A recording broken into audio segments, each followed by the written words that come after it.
Chicken snake এলাকায় বাংলাদেশকে দেয়া ট্রানজিট সুবিধা হঠাৎ বাতিল করেছে ভারত। ফলে দেশটির ভূখণ্ড ব্যবহার করে বাংলাদেশের পণ্য তৃতীয় দেশে যাওয়ার ব্যবস্থা বাতিল করেছে ভারত। এতে ব্যাহত হবে মায়ানমার, ভুটান ও নেপালের মতো দেশগুলোর সাথে বাংলাদেশের বাণিজ্যিক কার্যক্রম। বৃদ্ধি পাবে রপ্তানিকারকদের খরচ এবং সময়।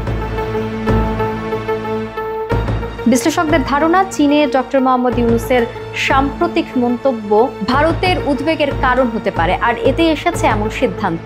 সম্প্রতি প্রধান উপদেষ্টা চীন সফরকালে দেয়া এক বক্তব্যে বলেন, ভারতের উত্তর পূর্বের 7টি রাজ্য ভূমি বেষ্টিত। আমরা এই অঞ্চলের জন্য সমুদ্রের একমাত্র অভিভাবক। এটি একটি বিশাল সুযোগের দ্বার উন্মোচিত করেছে।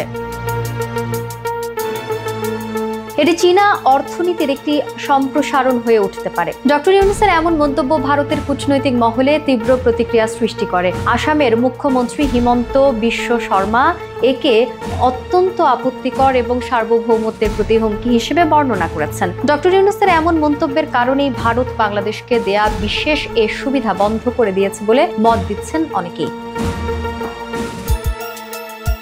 বিশেষজ্ঞরা বলছেন, এই সিদ্ধান্ত শুধু বাংলাদেশ নয়, বিপাকে ফেলবে মায়ানমার, ভুটান ও নেপালের মতো দেশগুলোকেও। ভারতের কেন্দ্রীয় শুল্ক বোর্ড সিবিআইসির জারি করা এক বিজ্ঞপ্তিতে জানানো হয়, 2020 সালের 29শে জুন বাংলাদেশকে ট্রানজিট সুবিধা দিয়ে যে সার্কুলার প্রকাশ করা হয়েছিল তা বাতিল করা হয়েছে।